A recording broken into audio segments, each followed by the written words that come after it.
Quelle ambiance, quelle atmosphère.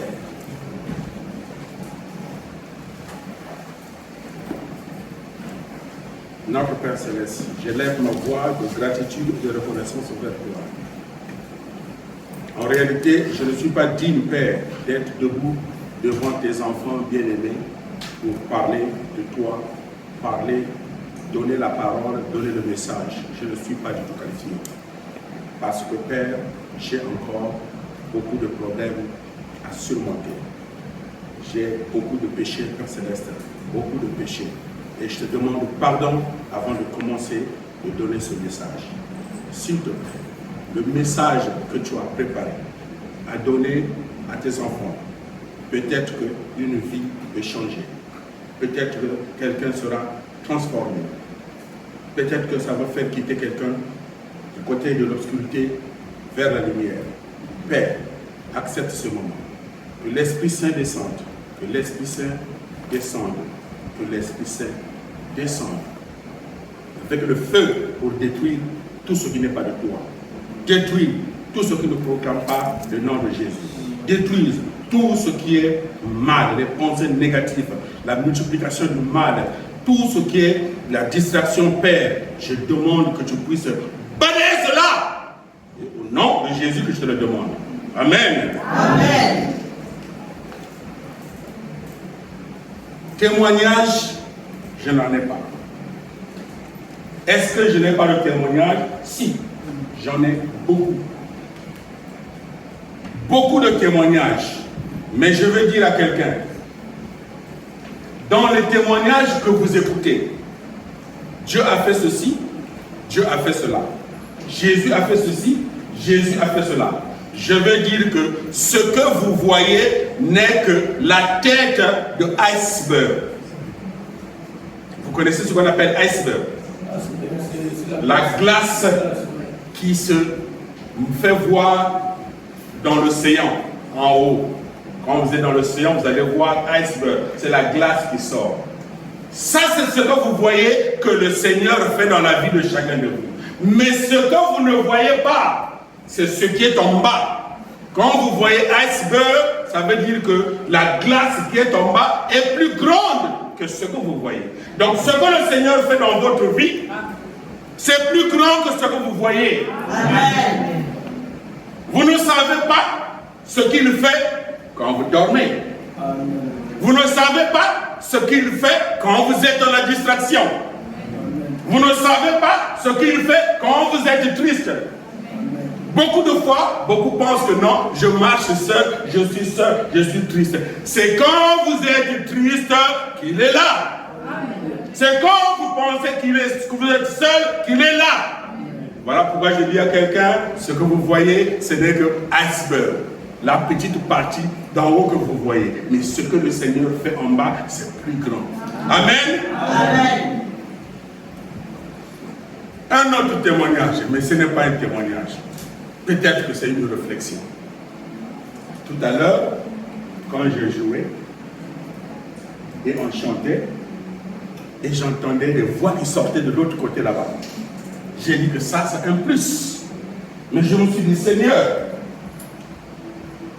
est-ce que vraiment on peut apporter, si vraiment il y avait le micro à côté de ces sœurs-là. Juste, j'ai fini ma pensée. Maman Pascaline est allée donner le micro à l'une des sœurs. Vous ne pouvez pas savoir, c'est pas grand, mais vous pouvez voir comment le Seigneur peut répondre même à une pensée de quelqu'un. Ne cherchez pas les grandes choses. Juste une petite chose, le Seigneur peut renverser des montagnes. Je vais dire à quelqu'un une fois de plus avant d'entrer dans le message. Si vous êtes fidèle en peu de choses, la parole de Dieu dit quoi? Je vais vous confier beaucoup. Si vous commencez à négliger les petites choses, oh, vraiment ça, c'est-à-dire ça parce que vous allez rater ce qui est grand. Soyons fidèles dans les petites choses et le Seigneur va accorder ce qui est grand.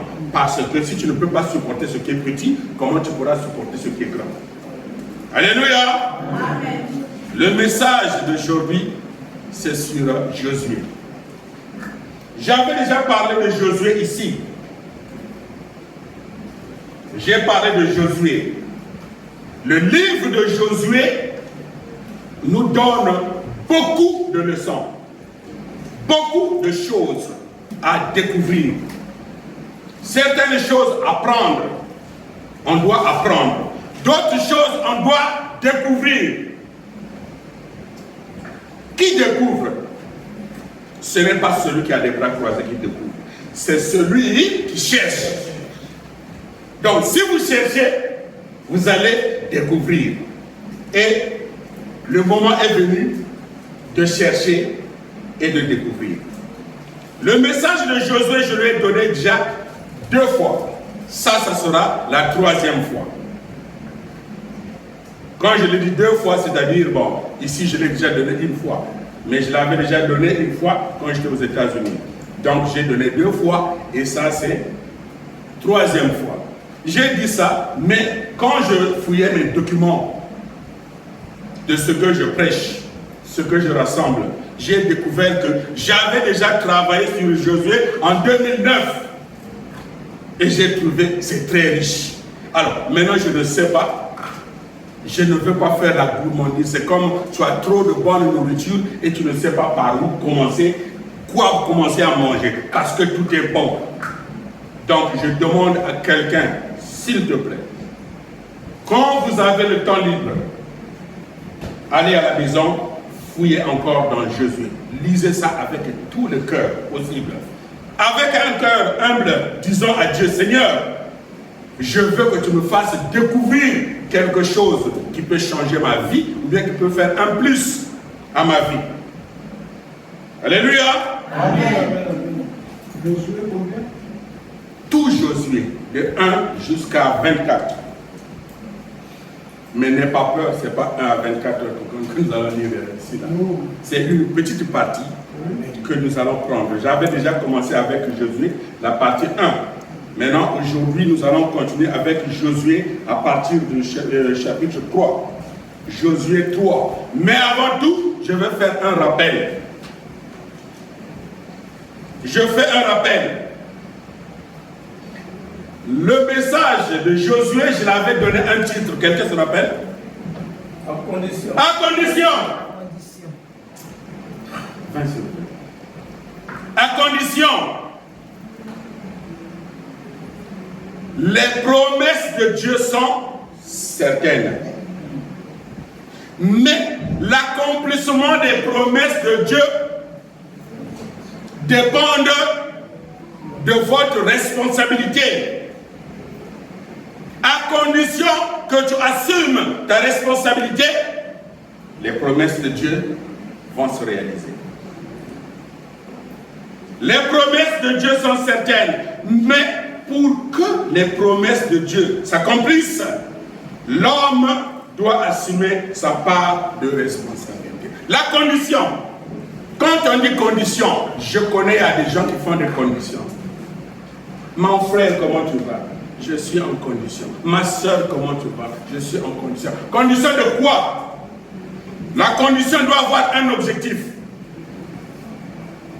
La condition doit avoir un objectif. C'est quoi l'objectif? Tu dois avoir un plan. Je fais faire la condition pour telle et telle situation. Par exemple, je n'arrive pas à surmonter Songi. Moi, le problème des gens, dès que j'entends ça, je dois agir. Il faut que je dise à quelqu'un d'autre.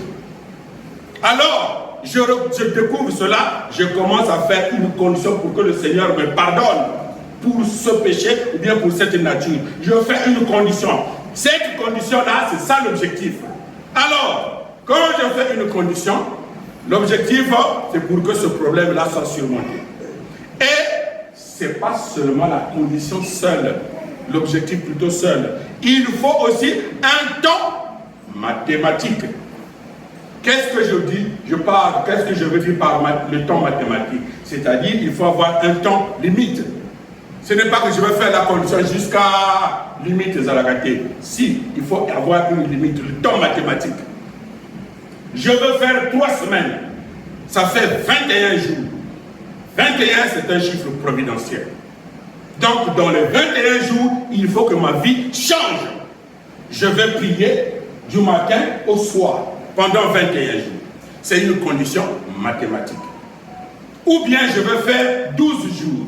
Chiffre toujours providentiel. Il faut toujours faire des conditions avec un chiffre mathématique. Il ne faut pas seulement faire pour faire. C'est ce qui fait que quand vous faites des conditions qui n'ont pas d'objectif et pas de temps mathématique, Satan peut envahir. Il peut mettre la main dessus et finalement, tu dis que moi j'ai prié, j'ai fait ceci, mais rien ne marche. Attention, le Seigneur Yahvé ne fait pas ce qu'il veut, quand il veut et à qui il veut. Il fait toujours sur la base de la condition, des principes. Si tu respectes les principes de Dieu, la parole de Dieu, les lois de Dieu, ça, naturellement, tout ce que tu veux sera accompli. Amen. Amen.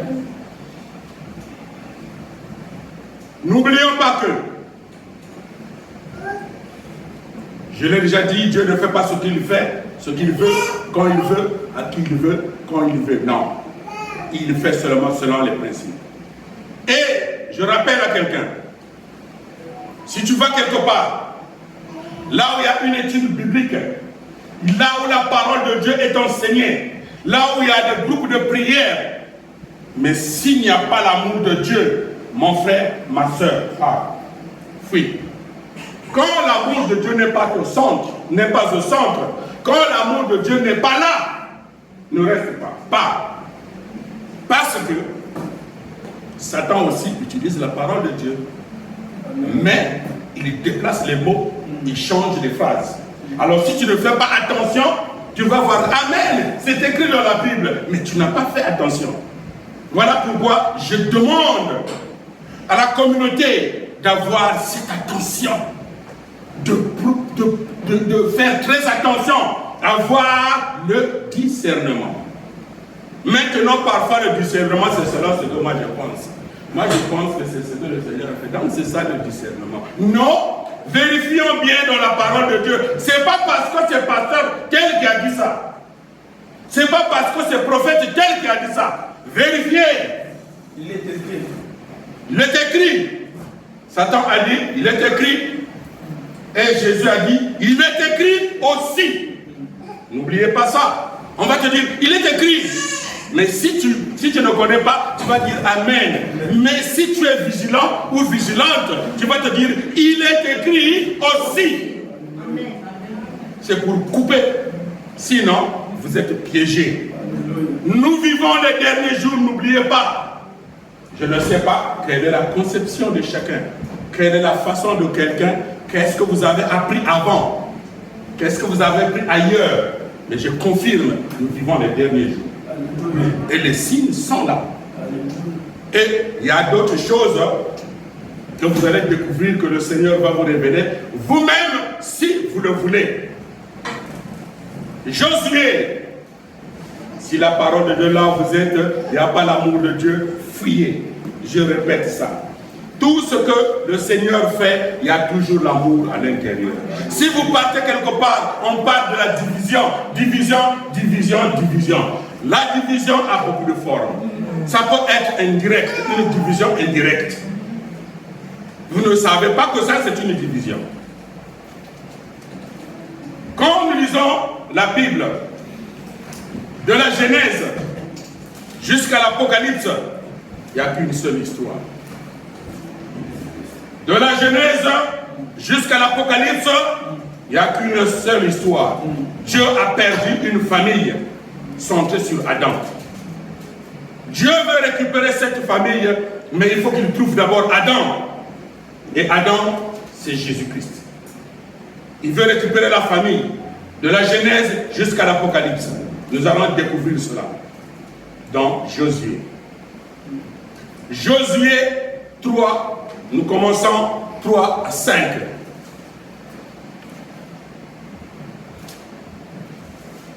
Josué 3 à 5.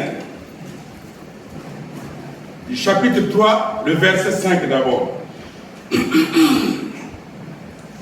Ici,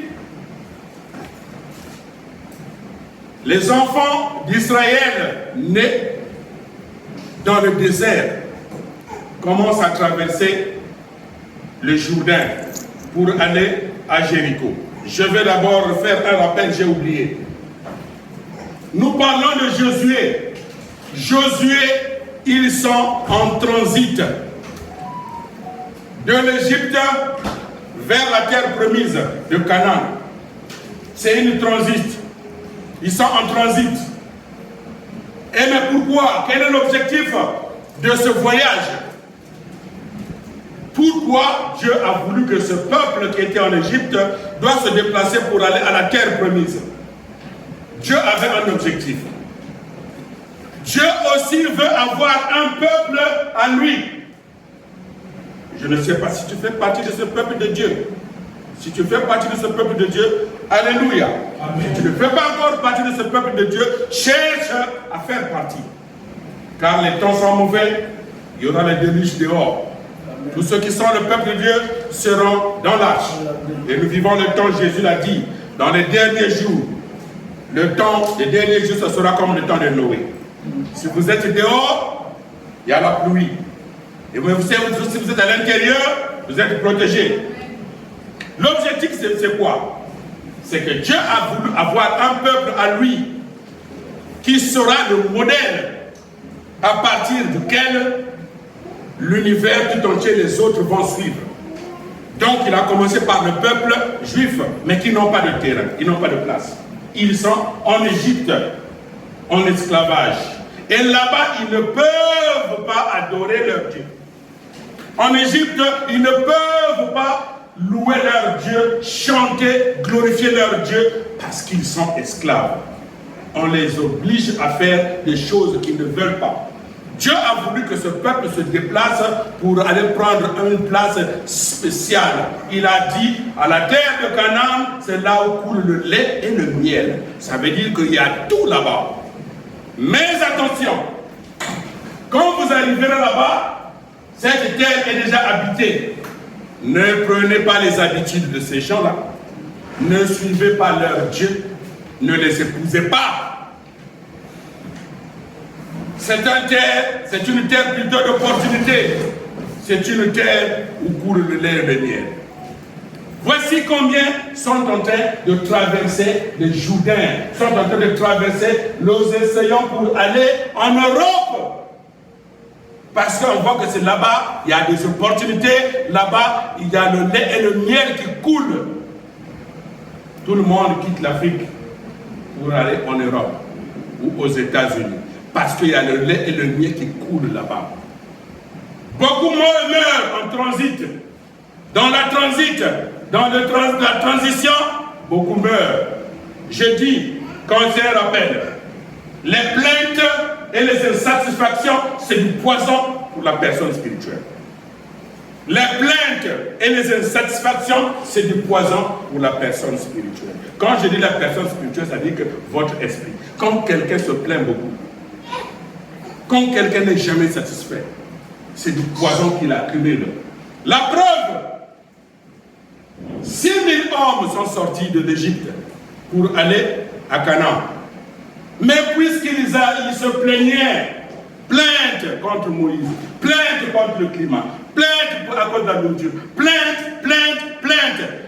La plainte, je dis, c'est du poison pour la personne spirituelle. Donc, tout ce monde-là, sorti de l'Égypte, les 6 000 hommes étaient empoisonnés. Ils sont tous morts dans le désert. Alléluia. Amen. Je peux répéter ça. Parce que vous cherchez de grandes choses. Alors que les petites choses qu'on néglige, c'est ça qui nous bouffe. C'est ça qui nous tue. Les plaintes et les insatisfactions, c'est du poison pour la personne spirituelle. Le peuple sorti de l'Égypte, en train de se plaindre contre Moïse. Plainte, encore plainte, encore plainte, encore plainte. Ils sont tous morts dans le désert à cause des plaintes. Donc le poison les ont tués. Ici, l'objectif, c'est qu'ils quittent l'Égypte pour aller à la terre promise. Mais ceux qui sont sortis de l'Égypte, 2 seulement sont entrés à Canaan. De tous ceux qui sont sortis, les hommes, c'est Josué et Caleb. Mais tous les vieux sont morts. Et il y a la nouvelle génération qui est née dans le désert. Et c'est ce peuple-là qui va entrer à Canaan. Le passage du Jourdain, traversée miraculeuse du Jourdain. Ici, qu'est-ce qu'il est dit?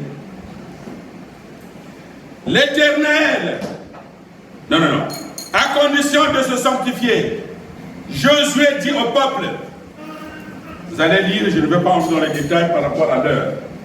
Donc, je ne peux pas entrer dans les détails détaillés. Alors, Josué dit au peuple, nous allons traverser le Jourdain à condition quoi? À condition de se sanctifier. C'est quoi la sanctification? Se purifier. Il faut se purifier. Se purifier, c'est quoi? Se laver seulement. Il faut se laver extérieurement, mais la meilleure façon de se laver, c'est l'intérieur. La purification intérieure.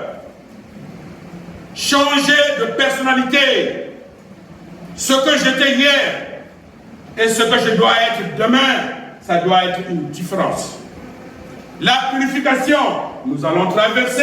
Le Seigneur y avait été au milieu de vous. Il fera des miracles à condition de se sanctifier. Le Seigneur veut travailler. Mais quand il vient, c'est un danger qu'il voit. Il ne peut pas travailler parce qu'on n'est pas pur. La sanctification. Moi, je ne vole pas, c'est vrai. Mais chacun de nous a quelque chose de petit. On appelle ça le péché mignon. Le péché mignon. C'est un petit péché. C'est pas que tu sais, bon, c'est-à-dire le Seigneur, bon, tu vois, Dieu aussi comprend quoi. C'est un petit péché. C'est mignon, c'est tout beau. Tu ne veux pas t'en débarrasser. Tant que tu ne te débarrasses pas du péché mignon, de ce petit péché tout beau et tout, c'est pas visible. Mais chacun de nous se connaît. Chacun de nous se connaît. Et nous vivons les derniers jours. Il ne faut pas que nous soyons surpris. Hey, les temps sont mauvais. Mais ne soyons pas surpris. Parce que le Seigneur Yahvé ne fait rien sur la terre sans pourtant révéler le secret à ses serviteurs, les prophètes. Donc, si tu n'es pas au courant, ça veut dire que quelque chose ne va pas en toi. Soyons prêts. Le péché mignon, sanctifions-nous. Voilà la condition, sanctifiez-vous. Josué 3, 7. L'Éternel dit à Josué, qu'est-ce qu'il dit à Josué aujourd'hui? Aujourd'hui, je commencerai à t'élever devant ce peuple. Le Seigneur te dit aujourd'hui qu'il va t'élever à condition de se sanctifier. Il va t'élever. Au travail, il va t'élever. Peut-être qu'aussi, élévation, ce n'est pas seulement changer de position.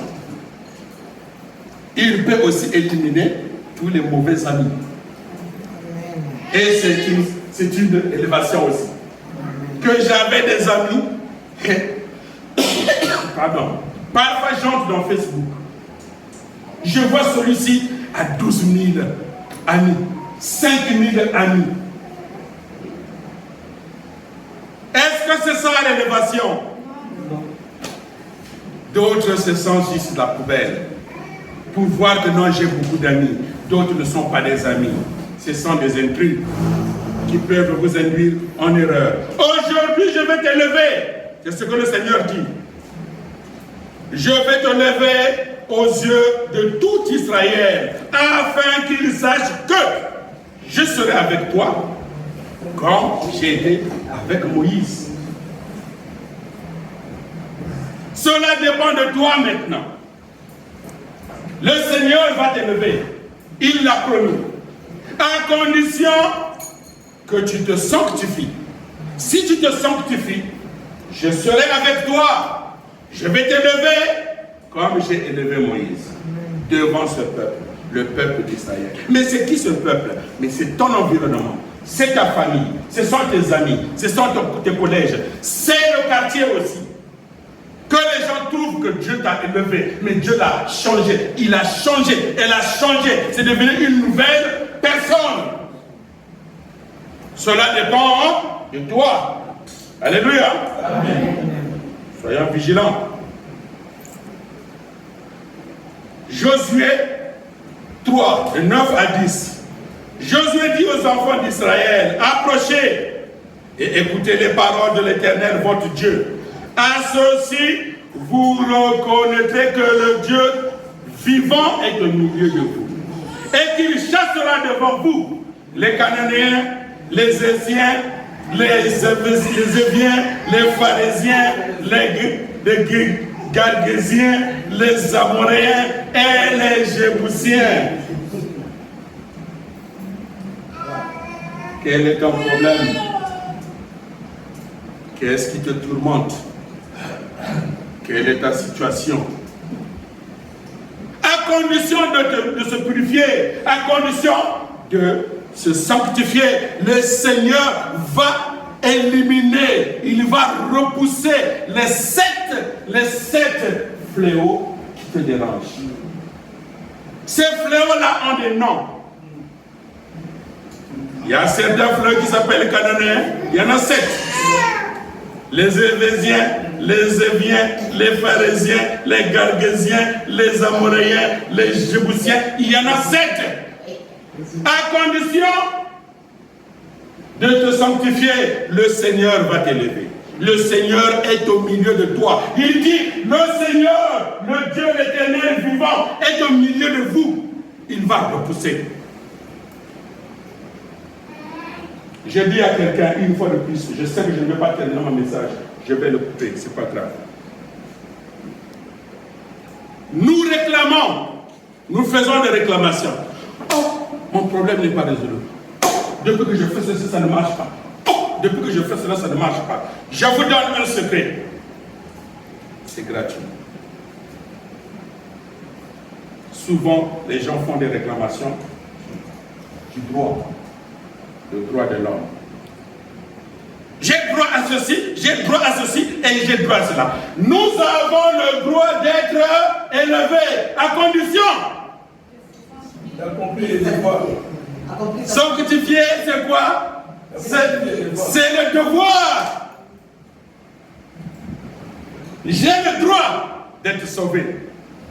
J'ai le droit d'être dans le royaume parce que je fais partie des enfants de Dieu. Donc j'ai le droit d'être dans le royaume. Mais ça c'est le droit. Mais avant le droit, je dois faire quoi? Le devoir. Mon devoir, c'est de me sanctifier. Je vais dire à quelqu'un, se sanctifier, ce sont les médicaments préventifs. Les médicaments préventifs. Avant que le danger n'arrive, je dois me mettre en prière. Avant que le danger n'arrive, je dois me sanctifier. Avant que le danger n'arrive, je dois prier nuit et jour. Ça, c'est mon devoir. Et après, le Seigneur qui est juste et bon va voir que il a droit ou elle a droit d'être sauvé. Elle a droit. Il a droit d'être en bonne santé. Il a droit, elle a droit d'avoir ceci, tout cela. Alléluia. Prêtons attention. Parce que plusieurs fois, nous courons vers les bénédictions. Tu seras ceci, tu seras cela. Ça, c'est le droit. Mais le devoir, est-ce que j'ai fait mon devoir? Quand je fais mon devoir, le Dieu qui est tout haut, qui est en haut, le Dieu vivant, il voit que celui-ci ou celle-là fait son devoir. Donc, il a le droit. Le Seigneur va repousser tout ce qui te dérange, à condition d'écouter les paroles de l'Éternel et de se sanctifier. Voilà la condition. Il ne faut pas courir pour courir. Tu n'as pas fait les devoirs, mais tu veux avoir de bonnes notes. Tu n'as pas fait les devoirs, mais tu veux être parmi les gens qui vont recevoir des cadeaux. Non. Le Seigneur est bon, il est juste, il est amour. Donc, la condition de se sanctifier. L'histoire est longue. La traversée miraculeuse du Jourdain. Cette fois-ci, le peuple veut traverser le Jourdain. Ils doivent traverser. En traversant, Josué a donné toujours des conditions. Les conditions, prêtez attention aux conditions. Les conditions, prêtez attention. Nous allons traverser le Jourdain, il a donné l'ordre. Vous irez à la maison, vous allez lire. Je vous donne des lignes clés pour vous donner le goût, le test, le goût. Parce que quelqu'un m'avait posé la question. Mais comment tu peux tu combines la parole de Dieu avec ta vie quotidienne? J'ai dit, mais je ne comprends pas ça. Effectivement, j'ai discuté avec certaines personnes, précisément religieuses. Non, mais moi, quand je suis au travail, c'est le travail. Quand je suis à l'église, avec la communauté, c'est la communauté avec l'église. Et quand j'ai ma propre vie aussi. Donc, ça veut dire que c'est quelqu'un qui a 3 vies. La vie de l'église, là, il est vraiment un bon pasteur, ou bien un bon chrétien, ou bien une bonne sœur. Et puis, il y a la vie quand je suis au travail, en tout cas, le Wanantela. Après, bon, j'ai ma vie aussi, personnelle. Quelqu'un m'a demandé, mais comment tu combines? Mais j'ai dit, mais c'est all in one. C'est-à-dire que tout en un, tout est combiné. Quand je lis la parole de Dieu, je ne lis pas la parole de Dieu pour telle ou telle personne. Je lis cette parole pour moi. Si cette parole me change, celui-là ou celle-là changera aussi naturellement. Ils vont dire, mais pourquoi il est tout beau? Pourquoi il est toujours souriant? Pourquoi il est toujours beau? Pourquoi il est toujours propre? C'est quoi son secret? Viens et vois, comme ce qu'avait dit Philippe à qui? À Nathanaël. Viens et vois. J'ai trouvé le Seigneur. Alléluia. Prêtons attention, la parole de Dieu n'est pas donnée pour quelqu'un d'autre, mais c'est pour toi, c'est pour moi. Josué, en traversant le Jourdain, Josué a demandé un signe. Il y a 12 tribus d'Israël.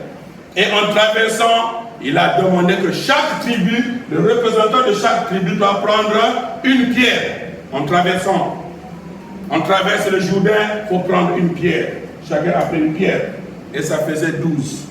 On a posé la question à Josué, mais pourquoi? Il a dit, c'est pour que vos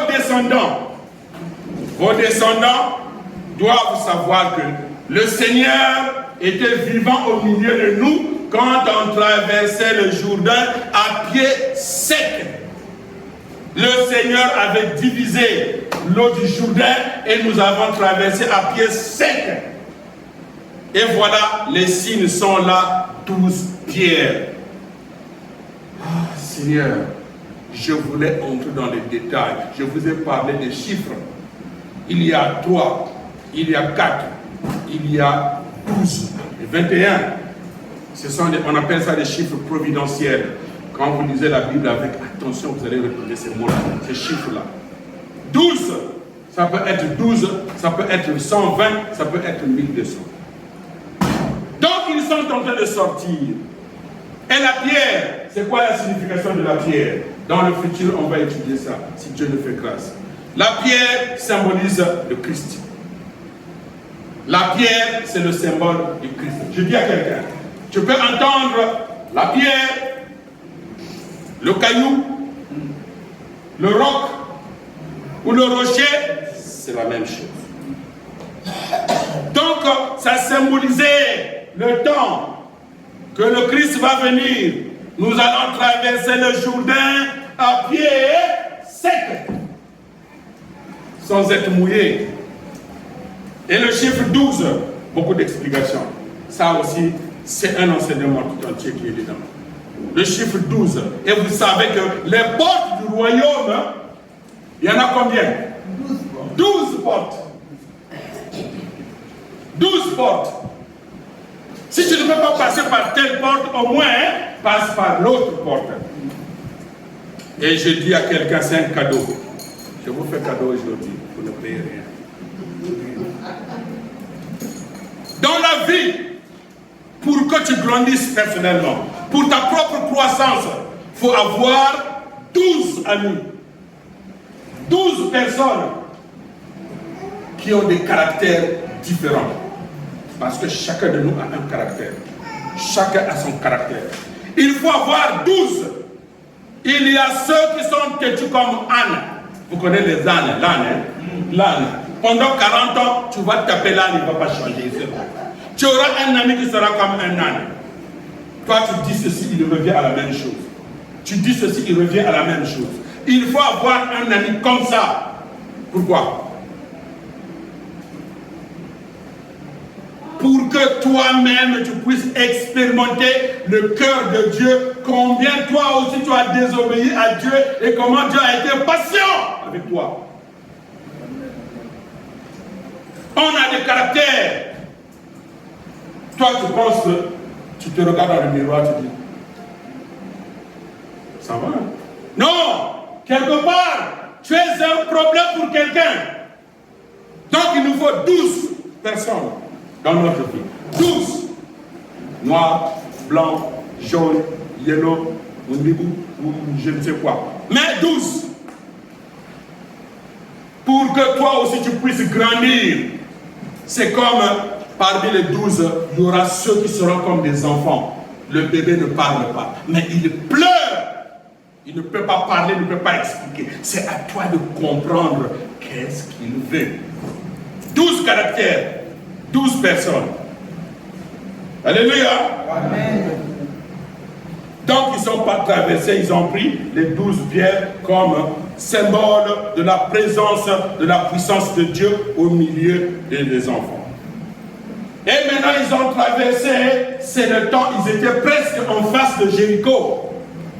Mais le Seigneur dit à Josué une condition qu'il lui demande encore. Quand vous êtes avec le Seigneur, quelqu'un va dire, moi quand je ne connaissais pas le Christ, quand je ne connaissais pas Jésus, ma vie était bien. Hein? Mais depuis que j'ai rencontré le Seigneur, c'est comme si les choses commencent à être difficiles. Alléluia. Amen. Si tu as ce signe-là, ça veut dire que tu es dans une bonne voie. Si tu vois que depuis que tu as accepté Jésus-Christ comme Seigneur et Sauveur, et qu'il y a complications dans ta vie, il y a comment avoir des dodanes, des difficultés, sache que tu es dans une bonne direction. Je donne une image. Il y a un passage dans la Bible qui dit un berger qui a 100 brebis. Un berger a 100 brebis. Vous connaissez ce passage. Et il perd une brebis. Et qu'est-ce qu'il fait? Il va abandonner les 99 pour aller suivre l'autre qui est perdu. Alléluia. Amen. La Bible dit que Satan, c'est le dieu de ce monde. Satan, c'est le prince de ce monde. Je vous donne la même image. Nous vivons dans le monde de Satan. Maintenant, quand toi tu commences à quitter, à sortir, tu acceptes le Christ, tu changes ton style de vie, tu changes ta façon de vivre, Satan ne va pas te laisser. Il va dire que, hey, je perds une brebis aussi. Donc c'est normal qu'il te poursuive pour t'empêcher, pour te persuader que tu es dans une mauvaise voie. Alléluia. Amen. Quand tu as des difficultés, dis que Seigneur, merci. Je suis fatigué. C'est vrai parce que tu vis encore. Je suis fatigué. C'est difficile cette fois. Mais c'est parce que le Seigneur est avec toi. C'est normal. Si seulement que tu es dans une vie. Tu es chrétien. Tu es un enfant de Dieu. Tu suis la parole de Dieu. Et que ta vie est pépénaire. On a dit que tu es un suspect pour le ciel. Ça veut dire que Satan, il dit que tu es un pour lui. Tu es déjà pour lui, donc il ne peut plus te déranger. Donc si tu as des difficultés, sache que je suis dans une bonne voie. Alléluia. Amen. J'encourage quelqu'un qui pense que je suis perdu. J'encourage quelqu'un qui pleure dans son cœur. J'encourage quelqu'un qui a des soucis dans son cœur, qui réfléchit, qu'est-ce que je dois faire? Et ma soeur, et mon frère, le Seigneur est là. Juste prête attention, il est là. Alléluia. Amen. La circoncision. Le peuple est sorti. C'est le peuple de Dieu. Je ne sais pas si vous avez déjà fait ces études-là, mais pourquoi la circoncision? Pourquoi la circoncision? Parce que tous ceux qui sont sortis de l'Égypte, qui étaient circoncis en Égypte, sont tous morts dans le désert. Maintenant, ça, c'est la nouvelle génération qui va entrer à la terre promise. Mais vous ne pouvez pas aller à la terre promise sans être sanctifié, sans remplir les conditions que le Seigneur a données. Son alliance avec qui? Avec Abraham. Il a dit, tu seras une prospérité. De toi, toutes les nations seront bénies. Maintenant, la condition que je te donne, c'est que tu dois te circonciser. Faire la circoncision. Abraham avait 90 ans quand il était circoncis. Vieux, âgé. On a dit, tous ceux qui seront sous toi, sous ton lignage, ou bien les gens qui vont habiter avec toi, doivent faire la circoncision. C'est un enseignement profond, mais je donne un cadeau. On va le faire la prochaine fois. La circoncision, c'est un symbole de se détacher de la mauvaise utilisation sexuelle que Satan a introduite dans le monde. Donc c'est un symbole. Si tu dois appartenir à Dieu dans le lignage d'Abraham, il faut faire la circoncision. Comme ça, Satan ne va pas accuser ou attaquer. Alors, ce peuple-là est né dans le désert. Donc, avant d'entrer à la terre promise, Josué, Dieu a demandé à Josué, s'il te plaît, il faut circoncire, il faut faire la circoncision à ce peuple. Alors, c'est ce qu'ils ont fait. Et il fallait qu'ils restent dans un endroit calme. Parce que pendant la circoncision, le temps minimum que ça peut prendre, c'est 2 semaines pour une guérison totale. Donc, si en ce moment-là, on les attaquait, ils sont foutus. Parce qu'ils étaient tous en panne. Ils étaient tous en panne. Tout le monde, les hommes. Alors, ça c'est entre parenthèses. C'était l'alliance de Dieu avec Abraham. Alors, maintenant, le temps est venu pour attaquer Jéricho. La condition c'était quoi? Josué avait donné cet ordre. Ça c'est 10, hein? Josué 6, 10. Josué avait donné cet ordre au peuple. Écoutez bien, Oyokanga bien. Josué avait donné cet ordre au peuple. Vous ne crierez pas. Vous ne crierez point. Vous ne ferez point entendre votre voix. Et il ne sortira pas un mot de votre bouche jusqu'au jour où je vous dirai, poussez des cris, alors vous pousserez des cris. Voilà la condition. Ceux qui parlent beaucoup. Le Seigneur veut te lever. Le Seigneur veut faire de grandes choses dans ta vie. Et toi, tout ce qui tombe, tu parles. Tout ce qui tombe, tu dis. On a dit, taisez-vous, restez calme. Parce que c'est le temps vertical.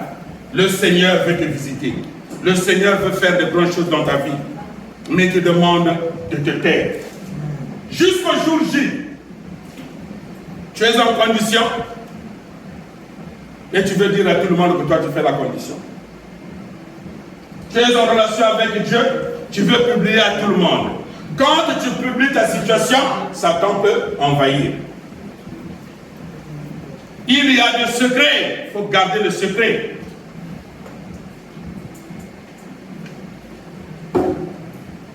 il faut garder le secret. Donc Josué a dit, ne parlez pas de bavardage. Cela veut dire pas de bruit et silence total jusqu'au jour. Ils sont en groupe, ils sont dehors.